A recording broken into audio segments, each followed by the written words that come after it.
This is Bourton-on-the-Water in England's quaint Cotswolds. It sees more than 1 million visitors a year, many attracted by the Windrush River winding through it. Its popularity comes with a cost. The fingerprint we see from this kind of thing is what you're seeing a little bit of here, and it's starting to creep in, and that's that coating on that gravel. If it's pristine, it'll be golden, even though that water looks quite clear. It's starting to get problems. By a water treatment plant on the nearby River Dickler, campaigner Ashley Smith explains what that problem is. The sewage works is equipped to treat, or its population equivalent is about 4,500 people. But we know that Bourton-on-the-Water gets about 10,000 visitors a day in the summer, sometimes. The volume of effluent coming out of there can be quite a lot greater than that, so it's a big percentage. And the damage that can be done just in the phosphate alone is quite incredible, because this place doesn't have to remove phosphate from its effluent. Because it doesn't reach the threshold of 10,000 population equivalent, it just releases what it releases. This place also dumps untreated sewage here, and it mixes it, that untreated sewage, with that treated effluent. The water industry says it's all right for them to dump untreated sewage if they mix it with treated effluent, because that somehow makes it treated, which is a ridiculous concept. It's like standing an ill person next to a well person and saying, "You're well now, don't worry." We as anglers have been banging this drum for many, many, many years. I mean, the Anglers Cooperative and Fish Legal, the legal arm of the Angling Trust, have been taking polluters to court for an awful long time. But of course, a lot of the problem with sewage discharges is that they're actually allowed under the very weak and very lax permitting system that the government has got the Environment Agency to introduce. And so an awful lot of pollution that takes place is unlawful, but there's an awful lot that's actually lawful. So when we discovered that this place didn't have a permit to dump untreated sewage, we reported it to the Environment Agency. Now, they gave notice to the water industry that they were coming. Before they actually arrived, there was a pollution incident downstream that the water industry reported in, told the Environment Agency, don't worry, it wasn't that serious.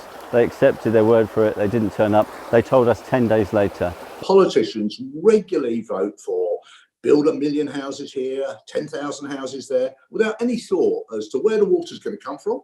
Hence we see our rivers being over-abstracted and the fishing and wildlife damaged, or where the wastewater's going to go to. Hence we see untreated sewage going into the rivers because the sewage treatment works simply cannot cope. The industry mostly decides on the level of pollution that they describe to the Environment Agency, which seems to be so under capacity that it's quite happy to accept the fact that it hasn't got to turn out, hasn't got to attend, hasn't got to investigate. It's a very, very vicious circle that's let everybody down. And when politicians voted last week against changes to the law that would stop untreated sewage being released, the public started taking notice, slamming their MPs on social media. The public are absolutely right to be appalled at the way MPs and the government have addressed this issue. I mean, this is a government that has made these bold promises in its environment plan to leave the environment in a better place than they found it for the next generation.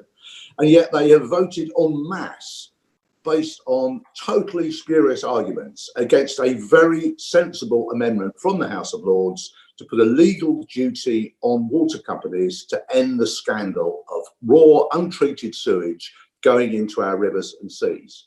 And people should be angry. You know, I can remember being just stunned, I suppose, by just the amount of fish you could see and catching chub on floating crust and seeing the barbel in the water.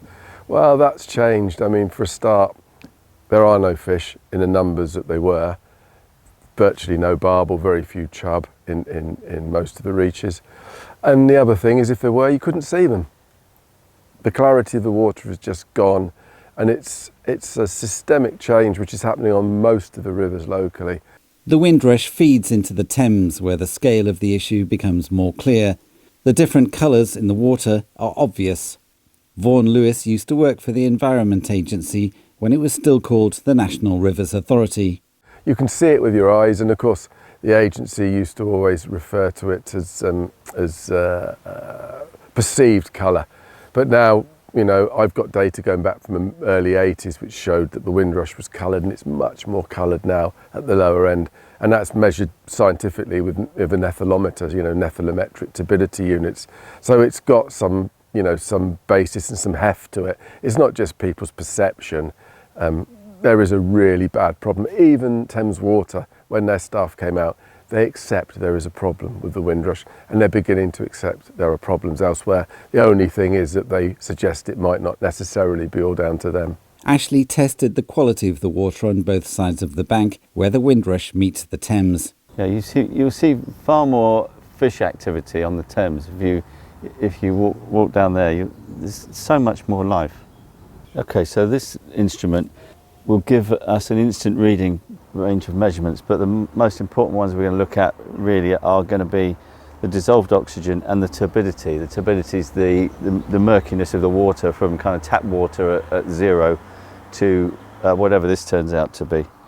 Right, so here the dissolved oxygen is reading 91% and the turbidity is at 27 NTU, which is nephelometric turbidity units, which is a kind of an industry standard. On the Thames, yeah, that's reading about 7, which is more murky than it was earlier in the year, but a lot clearer than the Windrush. They are putting out untreated sewage, an awful lot of untreated sewage, and their own data that they've paid for from Citizen Science shows that on the even load, the sister river to the Windrush, below one sewage works, it's 100 times the recommended health limit of E. coli. Now, you know, that's not just a small dose of E. coli, that's E. coli soup. It's a grim scene. This is 2021 in the developed world, and we're looking at a massive backward step. And now, actually, you look at how many people are using rivers for all sorts of enjoyment, from fishing to that wild swimming thing, which has really kicked off. Loads of those wild swimmers are getting sick. And it's a matter of time. It's just a matter of time. You make enough people sick and very sick, eventually someone's going to die from this stuff. Are we waiting for that? And if it can be attributed back to industrial scale discharges from sewage works of untreated effluent, then the ramifications of that are quite serious, and the water industry know that. Unfortunately, it appears that the government and the government special advisors have been playing fast and loose with information, and we will be exposing that in the coming days. My experience, having spent 13 years in Parliament, is that members of Parliament don't like to be conned. I'm afraid it will come to light that MPs have been sold a pup by their own government, and some of the information that they have put their names to is not entirely accurate, particularly around the costs of getting this problem fixed. With that prospect in mind, the government now appears to have U-turned and may adopt the House of Lords changes after all.